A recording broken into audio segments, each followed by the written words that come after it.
বনগাঁয় ফের প্রকাশ্যে তৃণমূলের কোন্দল। বনগাঁ জেলার তৃণমূল সভাপতির বিরুদ্ধে সরব হলেন বনগাঁ পঞ্চায়েত সমিতির তৃণমূলের প্রাক্তন সভাপতি বিশ্বজিৎ দাসের বিরুদ্ধে ক্ষোভ উগরে দিয়েছেন সৌমেন দত্ত।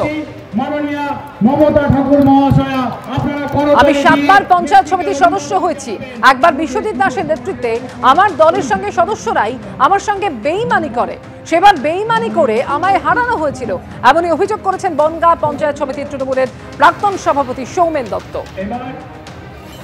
আমাদের সামনে বক্তব্য আমার সভাপতি ধন্যবাদ। গোপালনগর ব্লক 2 তৃণমূল যুব কংগ্রেসের পক্ষ থেকে আজকে তৃণমূল কংগ্রেস চেয়ারম্যান মাননীয় শ্রীমতা একটা আঙুল যদি তুলতে হয় তার 4টে আঙুল নিচের দিকে থাকে। তার বোঝা উচিত, যারা এখানে উস্কানিমূলক কথা বলছে তাদের বোঝা উচিত 2021-এ তার কি ভূমিকা ছিল বনগাঁয়, তার ভূমিকা বোঝা উচিত। মমতা বন্দ্যোপাধ্যায় তার কি বিশ্বাস ছিল, অভিষেক বন্দ্যোপাধ্যায় তার কি বিশ্বাস ছিল তার প্রতি। আজকে সে বড় বড় কথা বলবে, এখানে তার নেতৃত্বে এখানে চলবে, নেতৃত্বে চলে মমতা বন্দ্যোপাধ্যায়, অভিষেক বন্দ্যোপাধ্যায়ের নেতৃত্বে। এখানে আমার আপনার নেতৃত্বে চলে না। আঙুল যদি কারোর দিকে তুলতে হয়, একটা আঙুল যদি কাউকে তুলতে হয় 4টে আমার দিকে থাকে। আমি যে কথা বলছি আমার পাততলায় মাটি 21-এ ছিল না, আমি আজকে সেখান থেকে মমতা বন্দ্যোপাধ্যায়কে ছেড়ে দিয়ে চলে গেলাম অন্য জায়গায়, থাকতে পারলাম না, আবার চলে আসলাম এখানে। আসতে হলো আমার এখানে, সেই মমতা বন্দ্যোপাধ্যায়ের পায়ের কাছে আসতে হলো আপনার। আপনি বড় বড় কথা বলবেন না, তাই মানুষ শুনবে। সৌমেন দত্ত ঠিক কি অভিযোগ করেছেন শোনাবো। বাচ্চা বলতে হবে না, নাম ধরে বলুন, আমরা খুশি হব। আমি চ্যালেঞ্জ দিয়ে যাই এই মঞ্চে, 98 সাল আমি প্রথম নির্বাচিত হয়েছি। 98 সাল থেকে 2025 7 বার পঞ্চায়েত সমিতিতে দাঁড়িয়েছি। একবার হারিয়ে দিয়েছিল আমার দলের লোকরা বেইমানি করে এই বিশ্বজিৎ দাসের নেতৃত্বে। তাও বলে দিচ্ছি, এই বিশ্বজিৎ দাসের নেতৃত্বে হারিয়ে দিয়েছিল। দয়া করে এই কথাগুলো পৌঁছে দেবেন তার কানে। আর তিনি বলছেন উপদল হচ্ছে। 2019-এ দলটাকে ভাসিয়ে বিজেপিতে জয়েন করেছিল, আমরা ভুলে যাইনি। 2021-এ বনগাঁ থেকে তৃণমূল কংগ্রেস কর্মী নিয়ে গিয়ে বাগদায় বিজেপির ইলেকশন করেছিল, আমরা ভুলে যাইনি। এসআইআর নিয়ে ফের হুঁশিয়ারি শুভেন্দু অধিকারীর গলায়। এসআইআর এ বাদ যাবে কত?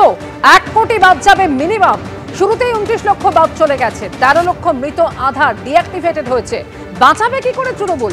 ডাবল ট্রিপল এন্ট্রি কত? 16 লক্ষ। শুরুতেই 29 লক্ষ ভোকারটা হুঙ্কার বিরোধী দলনেতা শুভেন্দু অধিকারী। ডায়মন্ড হারবার মডেল কেশপুর লাইন কত? 2,75,00,000। আমরা কত? 2,33,00,000। গ্যাপ কত? 42 লক্ষ। এসআইআর এ বাদ যাবে কত?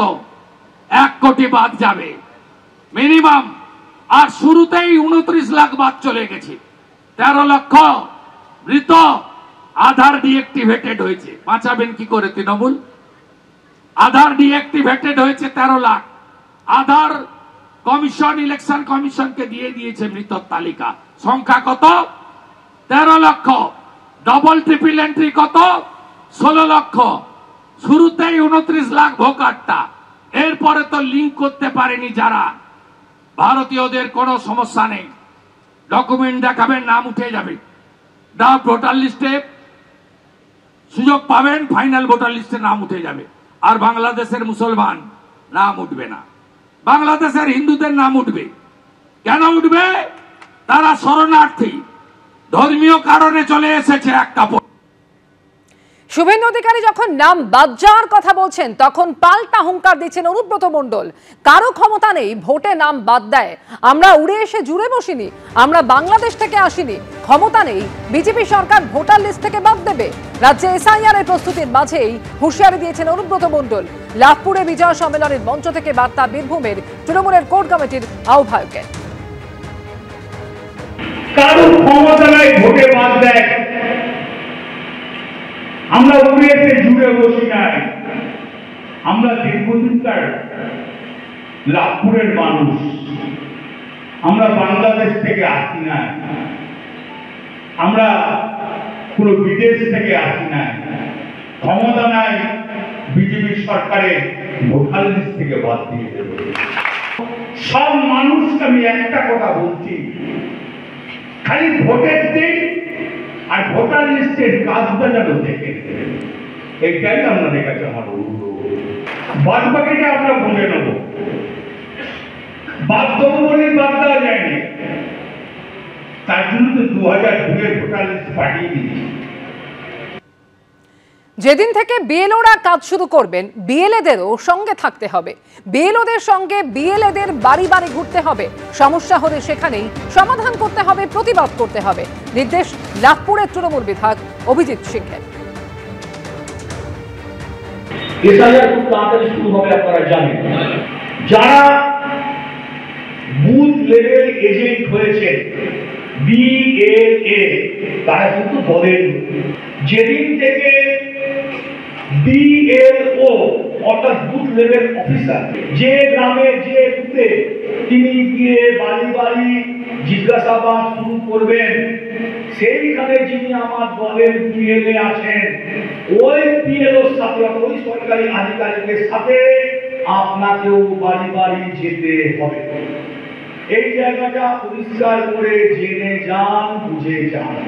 সমস্যা যদি হয় ওইখানেই তার সমাধান করতে হবে, প্রতিবাদ করতে হবে। কোন ন্যায্য বা যোগ্য ভোটারের একটা নামও বাদ যাবে না। বাদ গেলে তৃণমূল কংগ্রেস সেটাকে মেনে নেবে না। লাভপুরের বিধায়ক যখন কথা বলছেন তখন সুকান্ত মজুমদার বলছেন, পরিষ্কার বোঝা যাচ্ছে বিএলওর সঙ্গে বিএলএরা গিয়ে ঝামেলা বাঁধানোর চেষ্টা করবেন।